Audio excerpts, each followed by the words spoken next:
મેજેસ્ટિક ગર્ભ સંસ્કાર દ્વારા આયોજિત વેબિનારમાં આપ સૌનું હાર્દિક સ્વાગત છે. નેક્સ્ટ 50 મિનિટ જેવો સમય આપણે ગર્ભ સંસ્કારની આખી વાતને ખૂબ ઊંડાણપૂર્વક સમજવાનો પ્રયત્ન કરીશું અને આશા રાખીએ છીએ કે બધાના મનની અંદર જે પણ કંઈ પ્રશ્નો છે, જે પણ કંઈ વિચારો છે, એને વ્યવસ્થિત રીતે પુષ્ટિ મળી શકે અને ખૂબ સારી રીતે આપણે આ યાત્રાને એન્જોય કરી શકીએ. સૌથી પહેલા તો આપ બધાને ખૂબ ખૂબ અભિનંદન, ખૂબ ખૂબ કોંગ્રેચ્યુલેશન્સ કે આપ બધા જીવનના સૌથી મહત્વપૂર્ણ સ્ટેજ ઉપર છો અત્યારે, કે જ્યાં આપણે એક નવા આત્માને જન્મ આપવા જઈ રહ્યા છીએ, એક નવા જીવને જન્મ આપવા જઈ રહ્યા છીએ. ભગવાને માતા પિતાને જે કાર્ય સોંપ્યું છે, એક જીવને જન્મ આપવાનું, એ કાર્ય ખૂબ જવાબદારી ભર્યું છે. માતા પિતાના હાથમાં છે કે બાળકને કેવા વિચારો, કેવા સંસ્કારો સાથે જન્મ આપી શકે, અને એનો મૂળભૂત આધાર એ છે કે એટલા માટે જ માતાને વિધાતા કહેવામાં આવે છે. કારણ કે આ 9 મહિના દરમિયાન પોતાના વર્તન, પોતાના આહાર, પોતાના વિચારો દ્વારા માતા બાળકના ભાગ્યનું નિર્માણ કરે છે. અને કેમ ભાગ્યનું નિર્માણ કરે છે? તો આ સમય દરમિયાન બાળકના જે વિચારો કે જે એની ટેવો તૈયાર કરવામાં આવે છે માતા પિતા દ્વારા, એ ટેવોના આધારે જે એનું શ્રેષ્ઠ જીવન જીવે છે. તો ચાલો આ વાતને આપણે થોડી ડિટેલમાં સમજવા માટે શરૂઆત કરીએ. ગર્ભ સંસ્કાર 90 વર્ષનું કાર્ય 9 મહિનામાં. હા, આ 9 મહિના દરમિયાન જે કાર્ય કરવામાં આવશે એના આધારે બાળકનું ભવિષ્ય નિર્માણ થવાનું છે. તો આખા મુદ્દાને આપણે 4 સ્ટેપ્સમાં સમજવાનો પ્રયત્ન કરીશું. પહેલું છે ગર્ભ સંસ્કારનું વૈદિક રહસ્ય. બીજું, ગર્ભ સંસ્કારના લાભ. એના લાભ જાણવા એટલા જ જરૂરી છે કે જેટલું ગર્ભ સંસ્કારનું ઓરિજિન જાણવું જરૂરી છે. કારણ કે આપણે રહ્યા ગુજરાતી, અને ગુજરાતી વ્યક્તિનું એક હંમેશા જન્મસિદ્ધ અધિકાર છે, ટેવ છે કે આપણે લાભ વગર કોઈ કાર્ય નથી કરતા. તો આપણે આજે ગર્ભ સંસ્કારના લાભ પણ સમજીશું. સાથે સાથે આપણે ગર્ભ સંસ્કારની સાચી સમજણ મેળવીશું. કારણ કે ગર્ભ સંસ્કારની વાત જ્યારે પણ આવે છે ત્યારે છેલ્લા 10-12 વર્ષથી આ વર્ડ એટલો બધો પ્રચારમાં આવ્યો છે કે ગર્ભ સંસ્કારના રિલેટેડ ઘણી બધી મૂંઝવણો છે બધાના મનમાં. કેટલાક લોકો એવું માને છે કે ગર્ભ સંસ્કાર એટલે કોઈ એક વિધિ, 9 મહિના દરમિયાન પર્ટિક્યુલર દિવસે એક વિધિ કરી દેવી એટલે ગર્ભ સંસ્કાર થઈ ગયા. અથવા કેટલાક એવું પણ માને છે કે કોઈ યજ્ઞ કરાવી દીધો તો ગર્ભ સંસ્કાર થઈ ગયા. તો એક્ઝેક્ટલી ગર્ભ સંસ્કાર શું છે, ક્યારથી શરૂઆત થવી જોઈએ, ક્યારે પૂરું થાય છે, આ બધી જ સ્પષ્ટતા આપણે સમજીશું. અને સાથે સાથે ગર્ભ સંસ્કારના પાલનની આખી વિધિ, પ્રોસેસ, શું કરવું જોઈએ, કેવી રીતે કરવું જોઈએ, કેટલી વાર કરવું જોઈએ, આ બધી જ વાત આપણે અત્યારે સમજવાનો પ્રયત્ન કરીશું. તો સૌથી પહેલા આપણે ગર્ભ સંસ્કારના વૈદિક રહસ્યને સમજીએ, અને એ સમજવા માટે આ આંકડાઓ આપણને બહુ જ હેલ્પફુલ થશે. નાસા 36%, માઇક્રોસોફ્ટ 34%, આ જેટલા પણ આંકડા અહીંયા લખ્યા છે, આ બધા જ ફિગર્સ એવું સૂચવે છે કે આ જે તે મોટી દિગ્ગજ કંપનીઓમાં આટલા પર્સન્ટેજ ઇન્ડિયન એમ્પ્લોઈઝ છે. એટલે કે નાસાની અંદર 36% જેટલા ઇન્ડિયન એમ્પ્લોઈઝ છે કે જે બધા સાયન્ટિસ્ટ લેવલ ઉપર ખૂબ જ મોટી મોટી પોસ્ટ પર કામ કરે છે. ઇવન ગૂગલ, માઇક્રોસોફ્ટ, પેપ્સી, આ બધી જ કંપનીઝના, આ બધી જ ઇન્ટરનેશનલ કંપનીઝ છે, અને આ બધી જ ઇન્ટરનેશનલ કંપનીઝના સીઈઓ એટલે કે ઓલમોસ્ટ જે માલિક કહેવાય, એટલી સત્તા જેની પાસે છે, એવી પોસ્ટ ઉપર પણ જે વ્યક્તિઓ છે એ ઇન્ડિયન ઓરિજિન ધરાવનારા છે.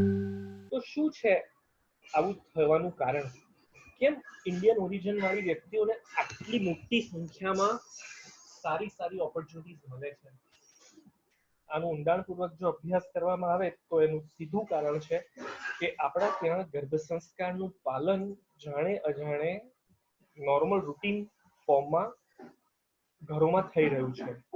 અને એવું થવા પાછળનું રીઝન છે કે ગર્ભ સંસ્કારની જેમણે શોધ કરી એવા આપણા વૈજ્ઞાનિક ઋષિમુનિઓ, કે જેમણે આજથી હજારો વર્ષ પહેલા ચરક સંહિતા, ભૃગુ સંહિતા, કાશ્યપ સંહિતા, મનુસ્મૃતિ, આ બધા જ ગ્રંથોની અંદર ગર્ભ સંસ્કારની ખૂબ ઊંડાણપૂર્વક વાત કરી છે.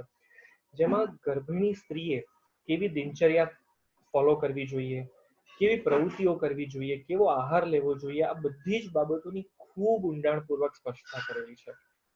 અને આ જે સ્પષ્ટતાઓ એમણે કરી હતી એ માત્ર ગ્રંથો પૂરતી સીમિત નથી રાખી. એ લોકો ખૂબ જ બુદ્ધિશાળી હતા.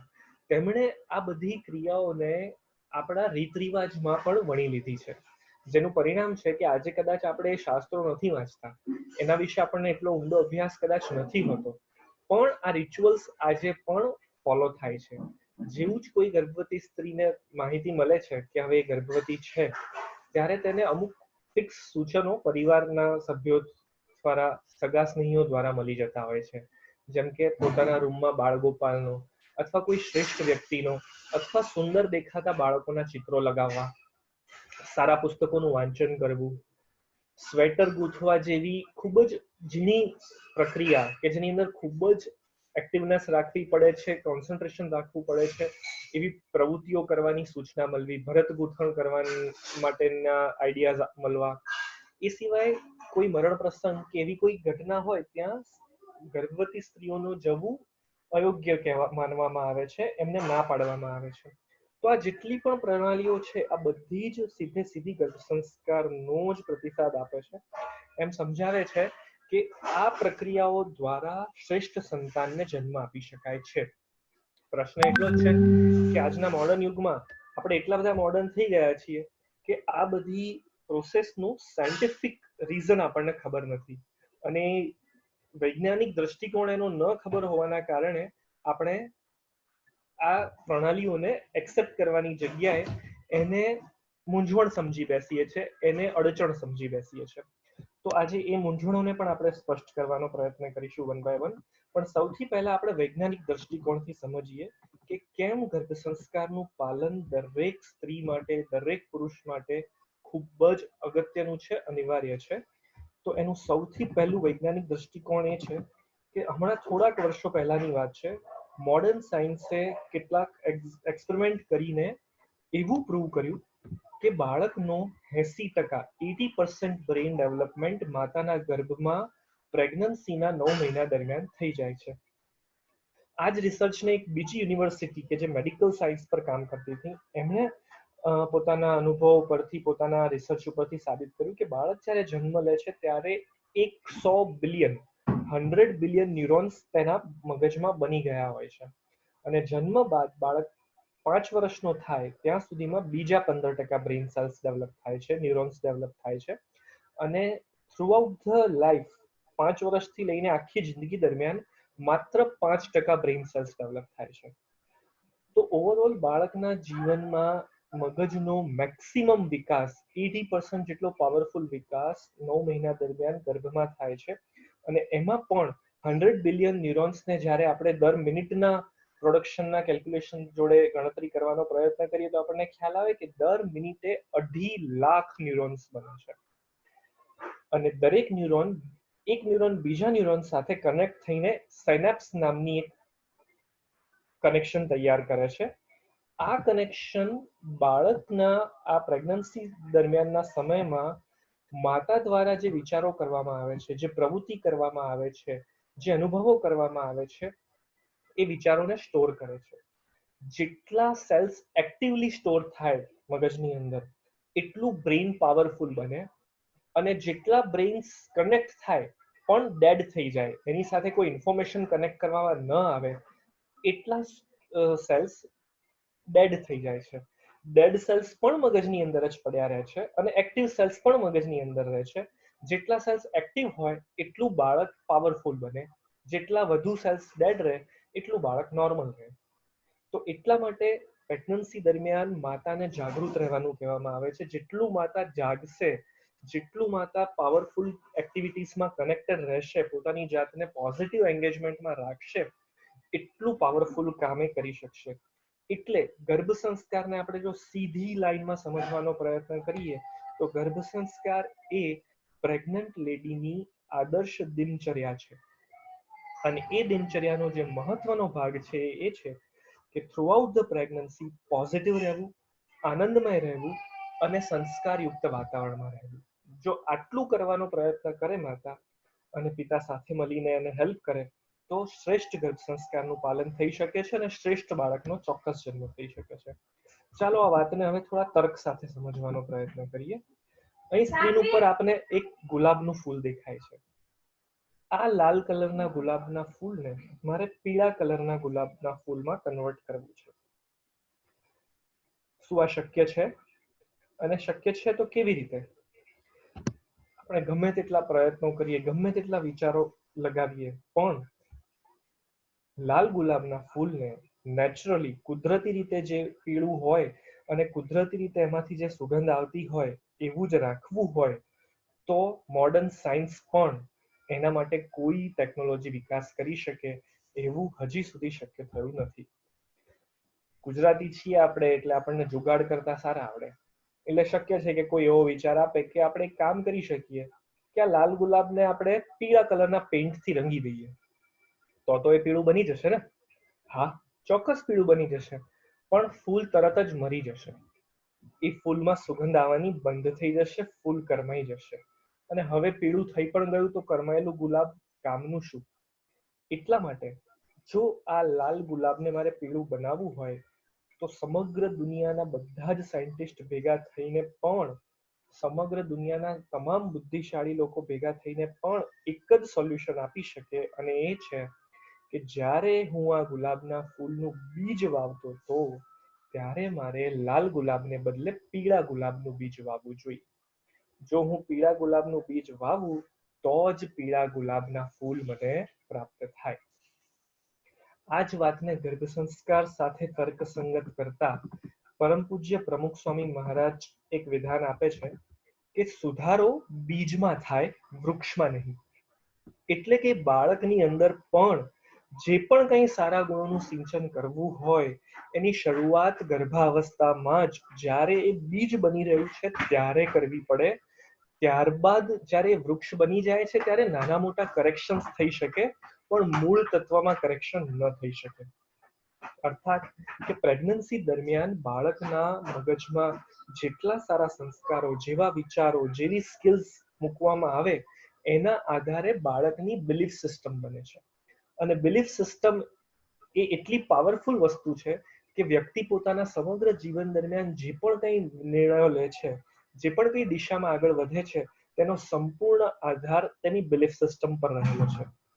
જેવી બિલીફ સિસ્ટમ પાવરફુલ એવા ડિસિઝન્સ પાવરફુલ, અને જેટલી બિલીફ સિસ્ટમ કમજોર એટલી સફળતાના માપદંડ પણ કમજોર. તો હવે આ વાતને આપણે આગળ લઈ જતા બીજની અંદર કેવો સુધારો કરવો જોઈએ આ વાતને સમજવા પર લઈ જઈએ, કારણ કે હવે આપણને એટલી સ્પષ્ટતા તો થઈ ગઈ કે સુધારો બીજમાં કરવો પડશે, પણ પ્રશ્ન એ પણ આવે છે કે બીજમાં સુધારો કેવો કરવો, બીજ કેવું વાવવું. તો આ વાતને સમજાવવા માટે આપણે સ્વામી વિવેકાનંદજીના આ વાક્યને યાદ કરીએ કે તમે મને 100 નચિકેતા આપો તો હું આ દુનિયાની રોનક બદલી નાખીશ. જ્યારે પણ અમે આ વાક્ય સાંભળીએ છીએ, વાંચીએ છીએ, ત્યારે અમારા બધાના મનમાં એક પ્રશ્ન થાય છે કે સ્વામી વિવેકાનંદે કેમ નચિકેતાને પસંદ કર્યો? સ્વામી વિવેકાનંદ જો ધારતા તો એ રામ ભગવાનનું નામ લઈ શકતા હતા, કૃષ્ણનું નામ લઈ શકતા હતા, શિવાજીનું નામ લઈ શકતા હતા, મીરાબાઈનું નામ લઈ શકતા હતા, ધ્રુવ, પ્રહલાદ, લક્ષ્મીબાઈ, ઘણા બધા ઉદાહરણો એમની સામે હતા, પણ એમણે નચિકેતાને પસંદ કર્યો. નચિકેતાની વાત કઠોપનિષદના એક પ્રસંગમાં આવે છે, અને જ્યાં એવું વર્ણવવામાં આવ્યું છે કે નચિકેતા જ્યારે યમરાજ પાસે પહોંચે છે અને યમરાજ પ્રસન્ન થઈને નચિકેતાને વરદાન આપે છે, અને વરદાનના બદલામાં જ્યારે નચિકેતા પ્રશ્નો કરે છે, વરદાન જે માંગે છે, એ પ્રશ્નો કેવળ નચિકેતા માટે નહીં પણ સમગ્ર માનવ જાતિના કલ્યાણ માટેના પ્રશ્ન હતા. નચિકેતા જીવનનું મહત્વ શું છે, આ જીવન દરમિયાન સતત સુખનો અનુભવ કેવી રીતે કરી શકાય, કેવી રીતે શ્રેષ્ઠતાનો અનુભવ કરી શકાય, અને અલ્ટિમેટ હેપીનેસ, શાશ્વત સુખ અને શાંતિ કેવી રીતે પામી શકાય, એવા અત્યંત જરૂરી માનવ જીવનની સંપૂર્ણ દોડમાં જે સૌથી અગત્યના પ્રશ્નો છે એની ચર્ચા યમરાજ સાથે કરે છે. અને પ્રશ્નોના જવાબના બદલામાં યમરાજ નચિકેતાને ઓફર કરે છે કે એને જેટલું લાંબુ આયુષ્ય જોઈતું એટલું લાંબુ આયુષ્ય આપી દે, એને દુનિયાની જેટલી સત્તા જોઈતી હોય, જેટલી સંપત્તિ જોઈતી હોય એટલી સંપત્તિ આપી દે, પણ આવી લાલચમાં પણ લલચાયા વગર પોતાના પ્રશ્નના જવાબ માટે જ નચિકેતા અડગ રહે છે. અને અલ્ટિમેટલી એક માતા પિતા તરીકે આ જ પ્રશ્નને જો આપણે આપણા જીવન સાથે પણ સરખાવીએ તો એક પ્રશ્ન પૂછવાનું મન થાય છે, એક માતા પિતા તરીકે આપણે આપણા બાળક માટે શું અપેક્ષા રાખીએ છીએ? આપણને આપણું બાળક સુખી થાય એવું જોઈએ છે કે સફળ થાય એવું જોઈએ છે? થોડીક સેકન્ડ માટે મન આમ કચવાટમાં આવી જાય એવો વિચાર છે ને, કે સુખી પણ જોઈએ છે અને સફળ પણ જોઈએ છે. આપણા માપદંડ બહુ ક્લિયર છે. આપણે એવું વિચારીએ છીએ કે સુખી પણ જોઈએ છે અને સફળ પણ જોઈએ છે. કદાચ કોઈ એવું પણ વિચારતું હશે કે સફળ હશે તો સુખી તો થઈ જ જવાનું છે ને. પણ આ જ વાતોને થોડાક વધારે વિચારમાં ઊંડાણથી સમજવાનો પ્રયત્ન કરીએ તો સુખી અને સફળતામાંથી કોઈ એક મુદ્દાનું પસંદ કરવું એ ખૂબ જ કઠિનાઈ ભર્યું છે. પણ ચાલો આપણે એને સરળ બનાવી દઈએ. એવો વિચાર કરો કે આજથી 25 વર્ષ બાદ આપનું બાળક જ્યારે પૃથ્વી પર જન્મ લઈ ચૂક્યું છે, એ સમયે એ 25 વર્ષની ઉંમરે ખૂબ સરસ સફળતાના શિખરો પાર કરી ચૂક્યું છે. પોતાની ઓડી કારમાં રાત્રે 8, 8:30 વાગે ઘરે આવે છે. જમ્યો ન જમ્યો, કંટાળેલો છે, થાકેલો છે, એટલે થોડું ઘણું ખાઈ લે છે, જમી લે છે અને પોતાના નિત્યકર્મ પ્રમાણે એને 3 ગોળીઓ લેવાની છે, એક ડાયાબિટીસની, એક બ્લડ પ્રેશરની અને સ્ટ્રેસની, અને ગોળીઓ લઈને સૂઈ જાય છે અને ફરી સવારે પોતાના રૂટીન ક્રમ પ્રમાણે પોતાના બિઝનેસ માટે ભાગી જાય છે. હવે સ્વાભાવિક વાત છે કે ઓડી કાર છે એટલે સફળતાના અમુક શિખરો એને પાર કરી જ લીધા છે. 2-4 ફેક્ટરીઓનો માલિક છે. આપ પણ એક સરસ સુખ સાહેબી વાળા બંગલામાં જીવી રહ્યા છો.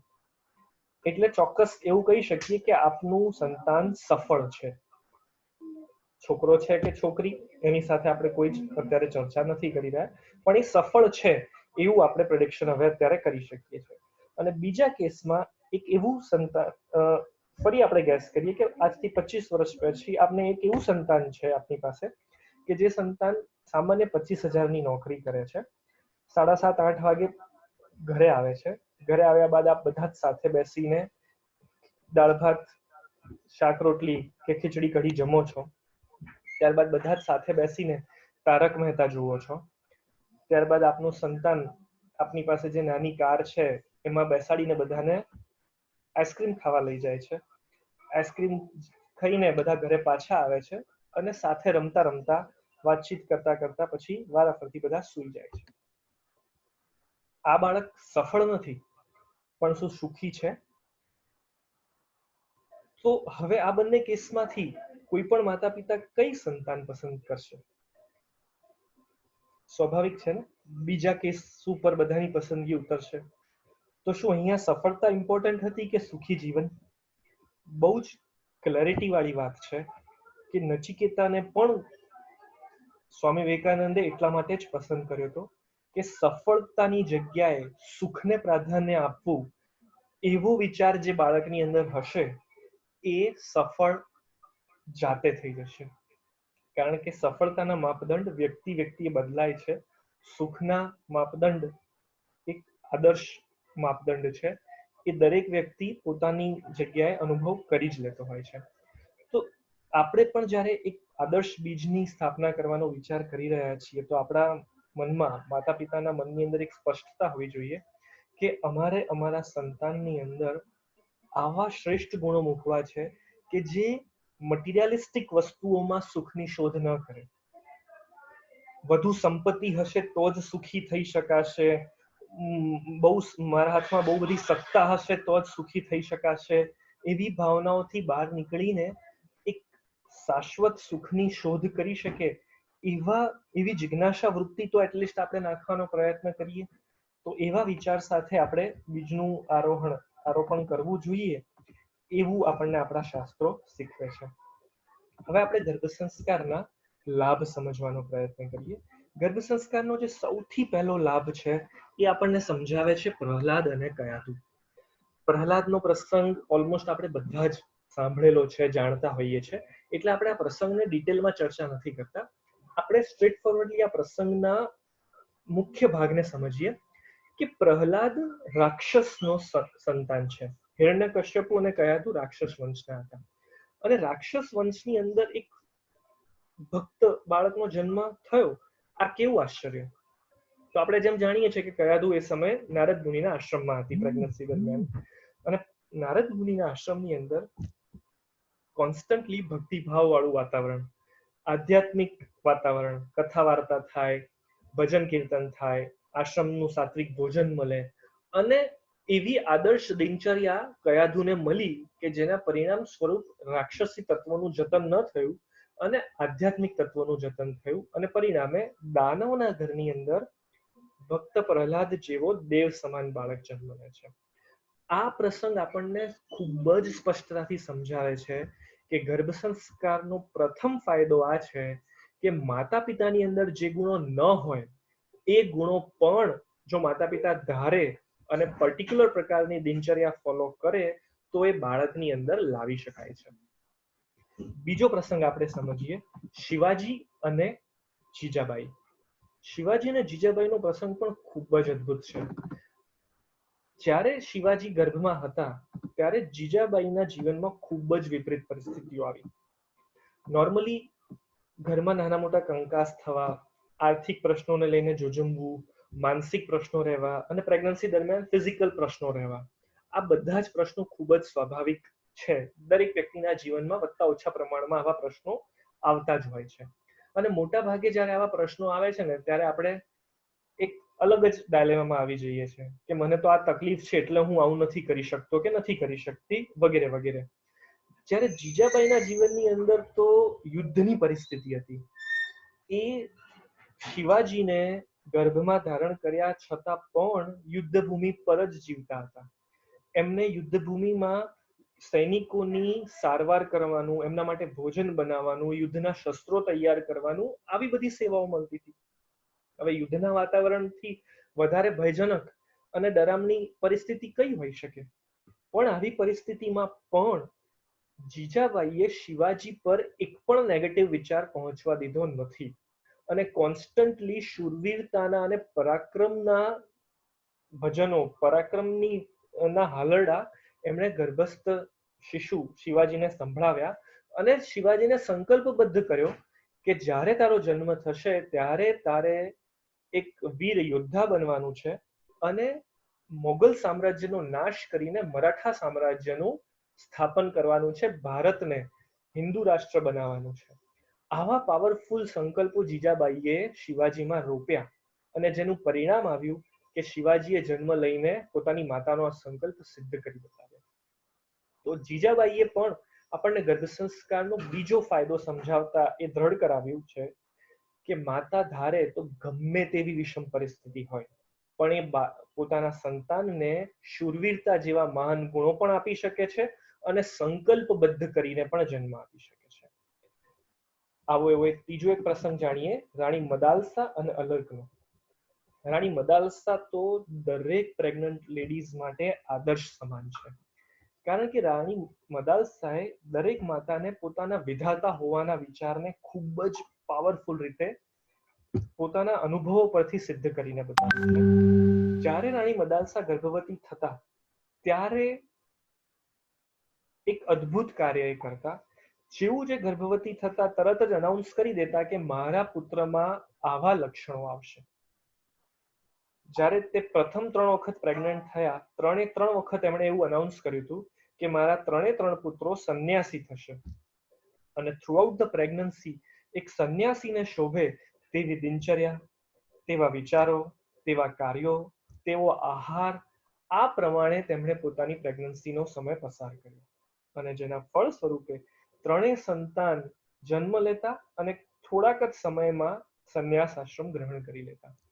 આ વાતથી ચિંતિત થઈને રાજાએ રાણી મદાલસાને વિનંતી કરી કે હે રાણી, હવે આપ કૃપા કરીને એક એવા સંતાનને જન્મ આપો કે જે મારું રાજપાટ સંભાળે, મારી જગ્યા સંભાળે, આ દેશનો રાજા બને. રાણીએ આ વિનંતીને સ્વીકારી, અને 4થી વખત જ્યારે તેમણે બાળક કન્સીવ કર્યું ત્યારે અનાઉન્સ કરી દીધું કે આ બાળક રાજા બનશે. અને થ્રુઆઉટ ધ પ્રેગ્નન્સી એક રાજસી જીવનશૈલીને અપનાવી, યુદ્ધ નીતિ, રાજનીતિ જેવા ગુણોનો અભ્યાસ કર્યો.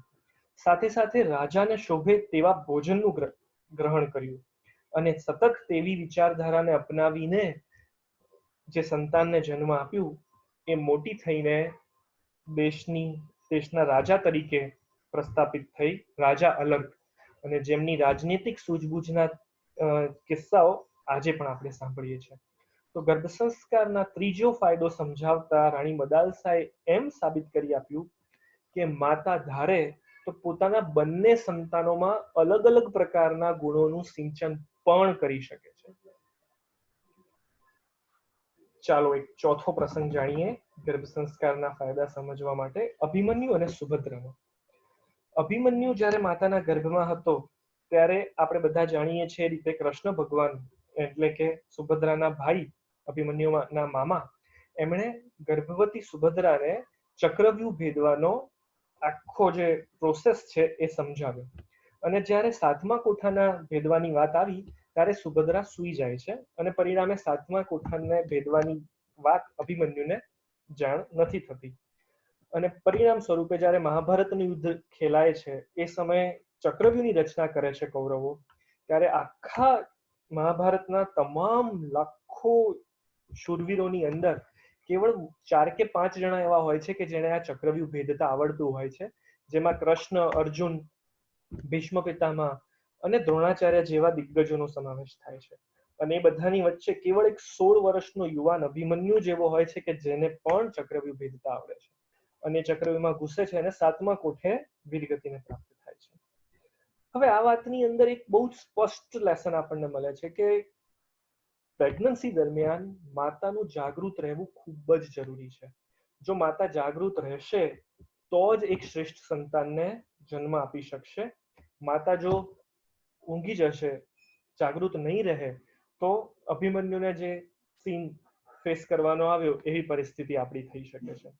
પણ અહીંયા એક પ્રશ્ન બીજો પણ આવે છે કે એવું નથી લાગતું કે કૃષ્ણ ભગવાને થોડી ઉતાવળ કરી દીધી? કેમ અભિમન્યુને મોટો ન થવા દીધો? આપણે બધા તો એવું માનીએ છીએ ને કે બાળક 5 વર્ષનો થાય પછી જ એને વિદ્યાભ્યાસ શરૂ કરાવવો જોઈએ, ત્યાં સુધી તો એ ભણવા માટે યોગ્ય જ નથી. તો કૃષ્ણ ભગવાને તો ગર્ભમાં રહેલા બાળકને જ યુદ્ધ નીતિ જેવી અને એ પણ ચક્રવ્યૂહ જેવી આટલી જટિલ નીતિ શીખવાડી દીધી. કૃષ્ણ ભગવાન આપણા બધાને એ વસ્તુ સ્પષ્ટ કરાવવા માંગતા હતા કે બાળકને યુદ્ધ નીતિ જેટલી જટિલ વસ્તુ, સ્ટ્રેટેજિક પ્લાનિંગ શીખવાડવા માટે પણ ગર્ભાવસ્થા જ શ્રેષ્ઠ સમય છે. એટલે ગર્ભ સંસ્કારનો ચોથો લાભ સમજતા આપણે આ વસ્તુને સ્પષ્ટ કરીએ છીએ કે યુદ્ધ નીતિ જેવી જટિલમાં જટિલ સ્ટ્રેટેજિક પ્લાનિંગ પણ ગર્ભવતી સ્ત્રી અને પિતા પોતાના સંતાનને શીખવાડી શકે છે. આ જ વાતને સ્પષ્ટ કરતા આપણે એક 5મું ઉદાહરણ લઈએ. આપણા સૌના જાણીતા એવા દેશના વડાપ્રધાન નરેન્દ્રભાઈ મોદી. જ્યારે નરેન્દ્રભાઈ મોદી પોતાના માતાના ગર્ભમાં હતા ત્યારે એમના પિતા હીરાબાને નરેન્દ્રભાઈના માતાને મહાભારતના પ્રસંગો સંભળાવતા હતા. હવે નોર્મલી મહાભારતના પ્રસંગોને વર્જ્ય ગણવામાં આવે છે. ઘરની અંદર મહાભારતના પ્રસંગોની બહુ ઝાઝી ચર્ચા થતી નથી. ગ્રંથ રાખવો તો બિલકુલ નિષેધ ગણવામાં આવે છે. અને કારણ પણ સ્વાભાવિક છે કે મહાભારતની અંદર ભાઈ ભાઈ વચ્ચેના ઝઘડાની વાત છે, યુદ્ધની વાત છે, એટલે એને વર્જ્ય ગણવામાં આવે છે. પણ કોણ જાણે કેમ નરેન્દ્રભાઈના પિતાને સૂઝ્યું કે મારે ગર્ભવતી પત્નીને મહાભારતના કિસ્સા સંભળાવવા છે, અને જેનું પરિણામ આવ્યું કે નરેન્દ્રભાઈની અંદર રાજનૈતિક સૂઝબૂછ જબરજસ્ત આવી.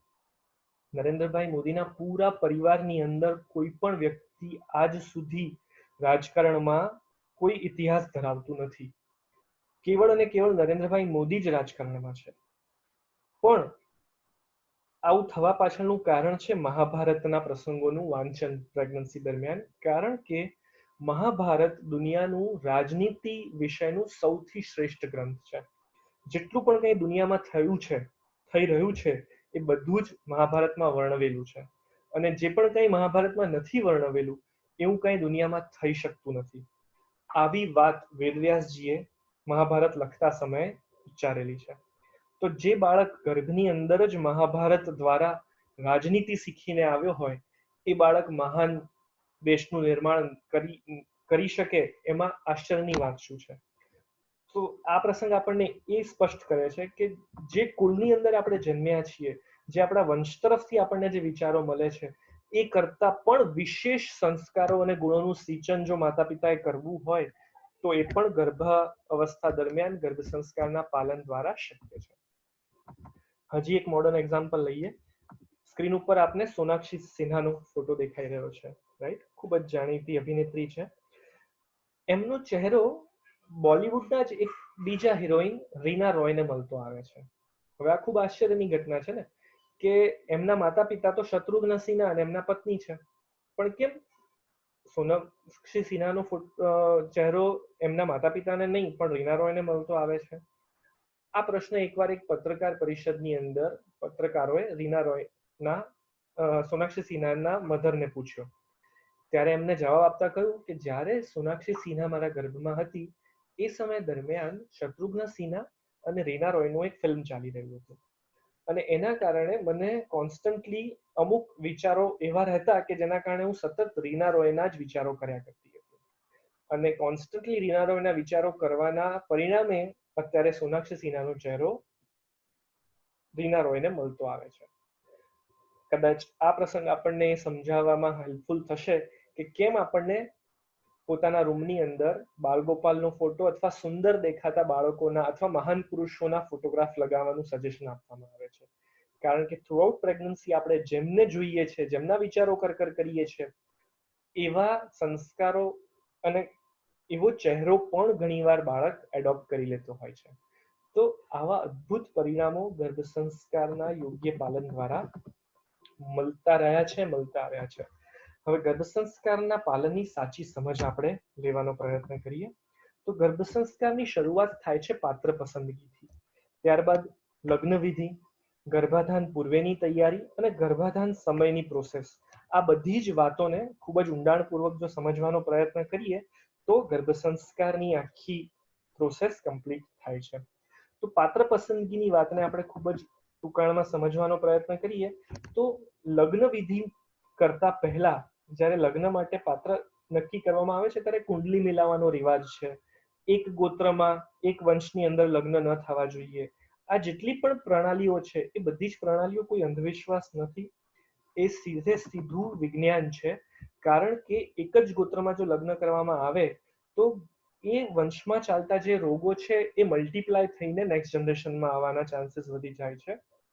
એ સિવાય પણ જો આવું કરવામાં આવે તો પ્રેગ્નન્સી કન્સીવ થવામાં પણ મેજર ઇશ્યુઝ આવી શકે છે. તો આવા બધા પ્રશ્નોના કારણે કુંડલી મિલાવવાની કે પછી એક વંશમાં નહીં લગ્ન કરવા, આવી બધી પરંપરાઓ ચાલી આવે છે. આ સિવાય લગ્ન વિધિ જે આપણા સમાજની એક અદ્ભુત પ્રણાલી છે એ પણ ભારોભાર ગર્ભ સંસ્કારનું જ ઉત્તમ ઉદાહરણ છે. જૂના સમયમાં લગ્ન વિધિ માટે લગ્નનું મુહૂર્ત નહીં પણ ગર્ભાધાનનું મુહૂર્ત નિશ્ચિત કરવામાં આવતું હતું, અને ગર્ભાધાનના પહેલા 3 દિવસ સુધી જ્યારે લગ્ન વિધિ ચાલે એ દરમિયાન યોગ્ય પ્રકારના મંત્રોચ્ચાર થાય, યજ્ઞ વિધિ થાય, સ્ત્રી અને પુરુષને રાજા રાણીની જેમ શણગારવામાં આવે, એમને ખુશ રાખવામાં આવે, અને આ જે બધી પ્રક્રિયાઓ હતી એ બધી પ્રક્રિયાઓ માનસિક રીતે સ્ત્રી પુરુષને ગર્ભાધાન માટે તૈયાર કરવાની પ્રક્રિયા હતી. પણ હવે સમય બદલાતો ગયો છે. હવે લગ્ન વિધિ એક માત્ર રિવાજ રહી ગયો છે, અને ગર્ભાધાનની પ્રક્રિયા સાથે લગ્ન વિધિને હવે સીધો કોઈ સંબંધ નથી. હવે મોટા ભાગે દરેક કપલ લગ્નના વર્ષ 2 વર્ષ પછી ફેમિલી પ્લાનિંગ કરતું હોય છે. તો હવે આ મુદ્દાને આપણે થોડુંક અત્યારના દ્રષ્ટિકોણથી સમજીએ તો ગર્ભાધાન કરવા માટે એટલે કે પ્રેગ્નન્સી પ્લાન કરવા માટે 2 વસ્તુ ઉપર ફોકસ કરવું જોઈએ. ગર્ભાધાનથી પહેલા પૂર્વ તૈયારીઓ અને ગર્ભાધાન સમયે કરવાની તૈયારીઓ. તો ગર્ભાધાન પૂર્વે કેવી તૈયારીઓ કરવી જોઈએ? તો સૌથી અગત્યનું છે શરીર અને મનની શુદ્ધિ. એક સ્વસ્થ શરીરમાં જ એક શ્રેષ્ઠ આત્માનો વિકાસ થઈ શકે. એટલે પ્રેગ્નન્સી કન્સીવ કરતા પહેલા એટલીસ્ટ 3 મહિના પહેલાથી કાળજી રાખવી ખૂબ જરૂરી છે. શરીરની સ્વસ્થતા રાખવી, સ્વચ્છતા રાખવી. આ સિવાય જો કોઈ પર્ટિક્યુલર રોગ હોય તો એની પ્રોપર દવા લઈને એનું પ્રોપર મેડિકેશન કરાવીને સ્વસ્થ થઈ જવું. ત્યારબાદ મનની શુદ્ધિ માટે મનની અંદર જેટલા પણ વિકારો છે, જેટલા પણ દુર્ગુણો છે, એને જાણવા અને એને રોકવાનો અથવા એની ઉપર યત્ન કરીને એને સમાવવાનો પ્રયત્ન કરવો જોઈએ, મનને શુદ્ધ કરવાનો પ્રયત્ન કરવો જોઈએ. આહારની શુદ્ધિ પણ ખૂબ જરૂરી છે.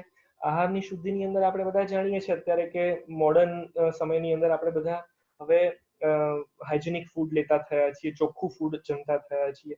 પણ એની સાથે સાથે આ વાતનું પણ ખાસ ધ્યાન રાખવું કે આહારની ઉપર આહાર બનાવનાર વ્યક્તિના વિચારોની પણ અસર થાય છે.